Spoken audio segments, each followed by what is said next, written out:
Jean Piaget était un psychologue qui s'est intéressé au développement de l'enfant. Mais au lieu de s'intéresser au développement de l'enfant dans une perspective psychanalytique ou psychosociale, il s'intéressa à son développement du point de vue cognitif. Il pensait que la réflexion était un aspect central du développement et que les enfants étaient naturellement curieux. Toutefois, bien que les enfants pensent et raisonnent, ils ne le font pas de la même manière que les adultes. En effet, selon sa théorie du développement cognitif, nos capacités cognitives se développent par étapes spécifiques, ce qui illustre l'approche discontinue du développement. Et lorsque nous passons à un nouveau stade, notre façon de penser et de raisonner change nettement. Selon Piaget, les enfants développent des schémas pour les aider à comprendre le monde. Ces schémas sont des concepts, ou si l'on veut des modèles mentaux, qui sont utilisés pour nous aider à catégoriser et à interpréter les informations. Ce qui fait que lorsque les enfants atteignent l'âge adulte, ils ont créé des schémas pour presque tout. Lorsqu'ils apprennent de nouvelles informations, ils adaptent leur schéma par le biais de deux processus, l'assimilation et l'accommodation. Tout d'abord, ils assimilent les nouvelles informations ou les nouvelles expériences en fonction de leurs schémas existants. L'assimilation consiste donc à prendre des informations comparables à ce qu'ils connaissaient déjà. Et on parle d'accommodation lorsqu'ils modifient leur schéma en fonction de nouvelles informations. Ce processus se poursuit au fur et à mesure que les enfants interagissent avec leur environnement. Par exemple, Abdul, qui a 2 ans, a appris le schéma des chiens parce que sa famille a un labrador. Lorsqu'Abdul voit d'autres chiens dans son livre d'images, il dit « Regarde maman, un chien ». Ainsi, il les a assimilés dans son schéma pour les chiens. Mais un jour, Abdul voit un mouton pour la première fois. Et il dit alors « Regarde maman, un chien ». Ayant un schéma de base selon lequel un chien est un animal à 4 pattes et avec une fourrure, Abdul pense que toutes les créatures à fourrure et à 4 pattes sont des chiens. Lorsque sa maman lui dit que l'animal qu'il voit est un mouton, et non pas un chien, Abdul doit adapter son schéma pour les chiens afin d'y inclure plus d'informations en fonction de ses nouvelles expériences. Son schéma pour les chiens était trop large, car toutes les créatures à 4 pattes ne sont pas des chiens. Il doit donc modifier ce schéma pour les chiens et en créer un nouveau pour les moutons. Comme Freud et Erikson, Piaget pensait que les étapes du développement se déroulaient en des stades plus ou moins liés à l'âge. Pour cette raison, il proposa une théorie du développement cognitif qui se déroule en 4 étapes. Premièrement, le stade sensorimoteur, qui se déroule environ de la naissance jusqu'à 2 ans. Ensuite, le stade préopératoire, qui va de 2 ans jusqu'à 7 ans. Puis le stade opératoire concret, qui va de 7 ans jusqu'à environ 11 ans. Et enfin le stade formel, qui va de 12 ans jusqu'à l'âge adulte. Analysons donc en détail ces 4 stades. Le premier stade est le stade sensorimoteur, qui dure de la naissance à environ 2 ans, comme on l'a vu. Au cours de ce stade, les enfants apprennent à connaître le monde par leurs sens et leur comportement moteur. Les jeunes enfants mettent des objets dans leur bouche pour voir s'ils sont comestibles. Et lorsqu'ils peuvent se saisir des objets, ils peuvent les secouer ou les frapper pour voir s'ils émettent des sons. Entre 5 et 8 mois, l'enfant développe la permanence de l'objet. C'est un concept vraiment très important. C'est la compréhension que même si quelque chose est hors de vue, il existe toujours. Selon Piaget, les jeunes enfants ne se souviennent pas d'un objet après qu'il a été retiré de leur vue. Il étudia les réactions des nourrissons lorsqu'il leur montrait un jouet pour la première fois, puis lorsqu'on le cachait sous une couverture. Les nourrissons qui avaient déjà développé la permanence de l'objet tendaient la main vers l'objet caché, indiquant qu'ils savaient qu'il existait toujours, tandis que les nourrissons qui n'avaient pas développé cette permanence de l'objet semblaient vraiment confus. Selon Piaget, à peu près au même moment où les enfants développent la permanence de l'objet, ils commencent également à manifester une anxiété face aux étrangers du cercle habituel, c'est-à-dire concrètement une peur des personnes inconnues.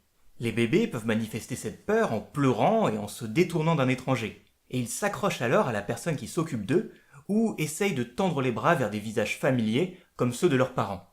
L'angoisse de l'étranger survient lorsque l'enfant est incapable de l'assimiler dans un schéma existant. Il ne peut donc pas prévoir ce que sera son expérience avec cet étranger, ce qui entraîne chez lui cette réaction de peur. Ensuite, le deuxième stade du développement est le stade préopératoire, qui se déroule environ de 2 ans jusqu'à 7 ans.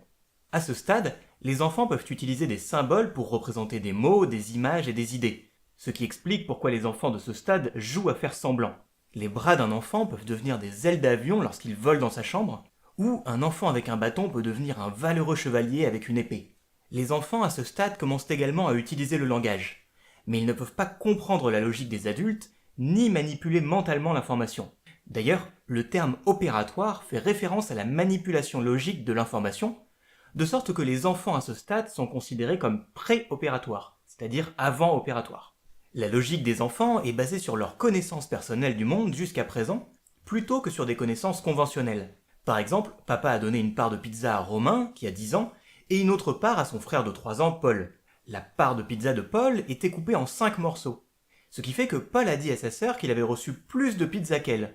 Les enfants de ce stade ne peuvent pas effectuer d'opérations mentales parce qu'ils n'ont pas développé une compréhension de la conservation, c'est-à-dire l'idée que même si vous changez l'apparence de quelque chose, elle est toujours de taille égale tant que rien n'a été enlevé ou ajouté.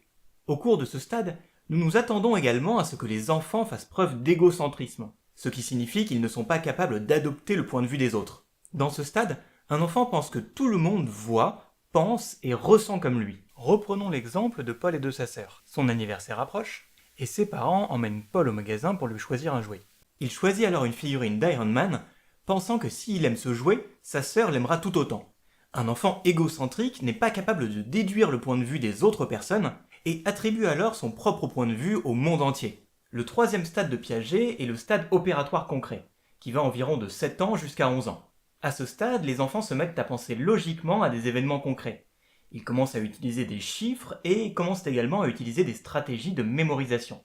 Ils peuvent effectuer des opérations mathématiques et comprendre les transformations, comme le fait que l'addition est le contraire de la soustraction et que la multiplication est le contraire de la division.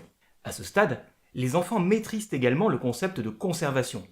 Même si une chose change de forme, sa masse et son nombre restent les mêmes. Par exemple, si vous versez de l'eau d'un grand verre étroit dans un verre plus court mais plus large, vous avez toujours la même quantité d'eau. Alors que, vous vous souvenez, ce n'était pas le cas pour Romain et Paul lorsqu'ils se disputaient au sujet de la pizza. Les enfants, au stade opératoire concret, comprennent également le principe de réversibilité, qui signifie que les objets peuvent être modifiés puis revenir à leur forme ou à leurs conditions initiales. Prenons par exemple l'eau que nous avons versée dans le verre court et large. Eh bien, nous pouvons verser de l'eau du verre plus large vers le verre plus fin et nous aurons toujours la même quantité. Le quatrième et le dernier stade du développement de Piaget s'étend de 11 ans jusqu'à environ l'âge adulte. Alors que les enfants dans le stade opératoire concret peuvent penser logiquement, mais comme son nom l'indique, seulement à des événements concrets, les enfants du stade formel peuvent traiter de situations hypothétiques et d'idées abstraites. Dans ce stade, ils peuvent utiliser la pensée abstraite pour résoudre des problèmes, envisager des solutions alternatives et tester ces solutions. Et, à l'adolescence, on assiste à un regain d'égocentrisme. Par exemple, un adolescent de 15 ans qui a un tout petit bouton sur le visage peut penser qu'il est énorme et incroyablement visible, avec l'impression erronée que les autres doivent partager ses perceptions.